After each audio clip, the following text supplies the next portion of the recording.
Today is a special day because we're going foraging for cockles. And I'm not going to tell you exactly where I am because we have to be very careful in disclosing our locations because, you know, we want to be a sustainable forager. I will tell you though that I'm on a beach, I have a rake and a bucket, and sometimes you might get lucky and you might see just a cockle hanging about here, but you need the rake. So this is what you do when you're searching for them.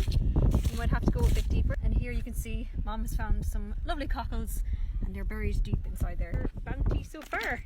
They're looking very good. We have them washed here and I'm going to be adding a load of salt. You want it to be as salty as the Atlantic, and I'm going to leave them overnight so they can purge themselves a bit. Also putting in some oats because they're filter feeders and it'll purge any nasty stuff out. So in the previous video I showed us foraging for cockles. Today we're cooking them. As I showed in part 1, I was soaking them in salt water and oats to filter out the nasty stuff. If they stay open like this and don't close, throw them out. As you can see here, the majority of them are grand. This is just some of the sand that they filtered overnight. Pan is hot, so let's add our cockles. Add some garlic too for good measure. You know, can't go wrong with that.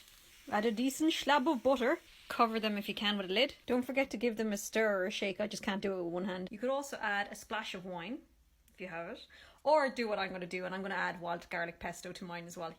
Oh my god, they look really delicious. Look at that pesto colour as well. I can't wait. They look so fab. Into my belly. Oh, so fresh, so salty, so garlicky. Man.